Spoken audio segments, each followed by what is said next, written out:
Hello, everyone. Uh, my name is Jasper, and I will be doing my presentation on Jose Ortega y Gasset and his work on the misery and the splendor of translation.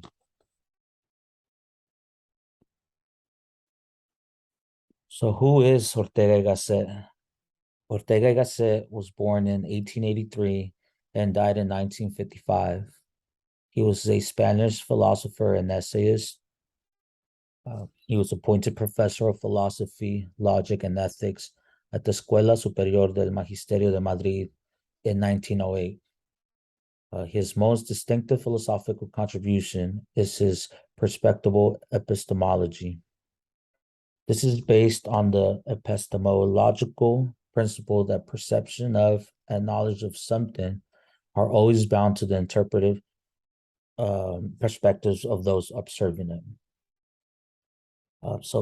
Because every life is the result of an interaction between self and circumstances, every self every self has a unique perspective, and truth is perspectable.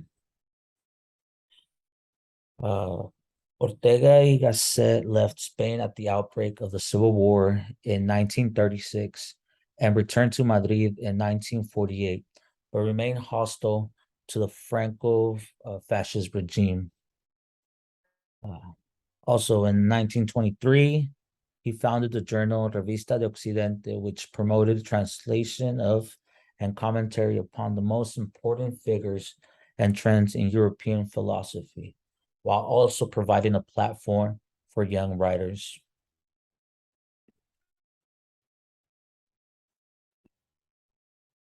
All right. In 1937, he wrote The Misery and the Splendor of Translation, which was published in serial form in 5 articles in the Buenos Aires newspaper La Nación. The Misery and the Splendor of Translation contains Ortega y Gasset's reflections about translation. It is structured as a fictitious dialogue held by academics and students of the College of France in Paris. This piece is divided into 5 chapters. Chapter 1, The Misery. 2, The Two Utopianisms. 3, About Talking and Keeping Silent. 4, We Don't Speak Seriously. And 5, The Splendor.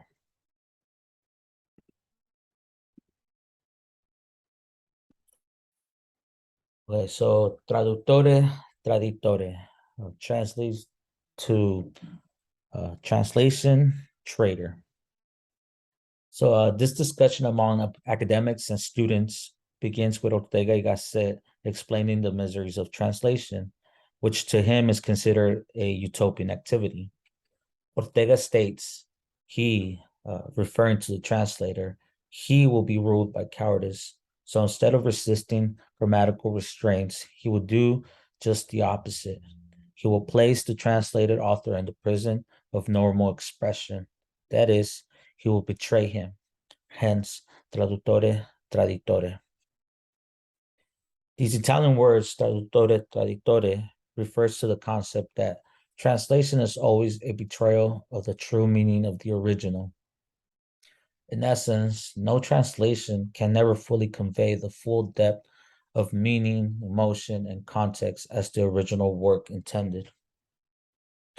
As a result, the finished translation will almost always lose some of its qualities along the way, because the translator is responsible for choosing how to address these problems. Blame often falls on him when the finished product falls short. Additionally, the utopianism of Ortega's y Gasset's vision of translation is mainly based on the writer's personal style, formed by every author's personal deviation from the habitual usage, also as what von Humboldt calls the internal form of every language. This means that each language, compared to any other, also has its own linguistic style. So it is not ideal to believe that two words belonging to different languages and which the dictionary gives us as translations of each other refer to exactly the same objects.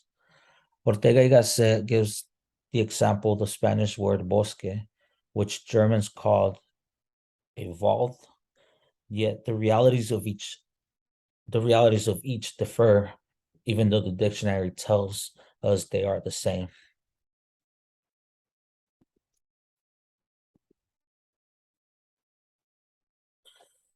All right, so utopianism and silence.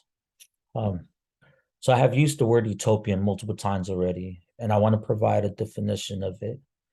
So according to the Oxford English Dictionary, utopian is defined as originally and chiefly depreciative of a vision, plan, etc., expressing or founded on an unrealistic belief in the perfectibility of society, excessively idealistic, impracticable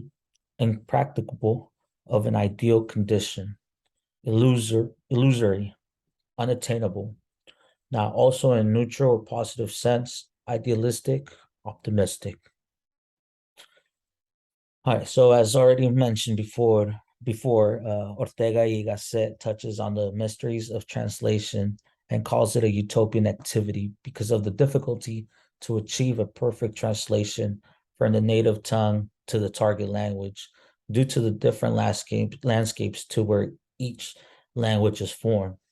Ortega y Gasset points out several aspects related to the phenomenon of language, beginning by distinguishing between two utopianisms, personalized in the good and the bad utopian. So, the bad utopian thinks that because it is desirable, it is possible. And the good utopian thinks that because it would be desirable to free men from the divisions imposed by languages, there is little probability that it can be attained. Thus, there always exists a possibility to refining, perfecting. Good utopianists think translation cannot be done, yet there is an agreement that it must be done. And this is why Ortega y Gasset himself became a prolific translator. I agree translations are important and must be done. Translation is necessary for the spreading of new information, knowledge, and ideas across the world.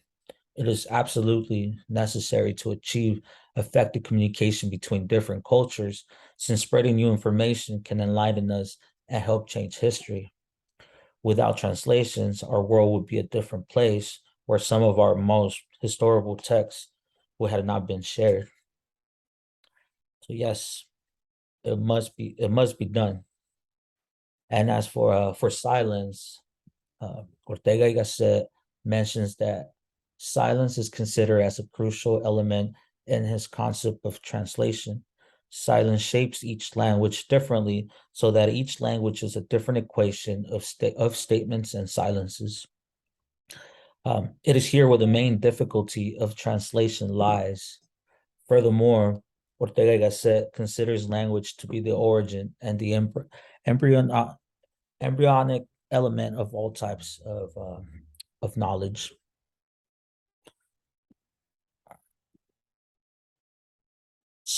Splendor.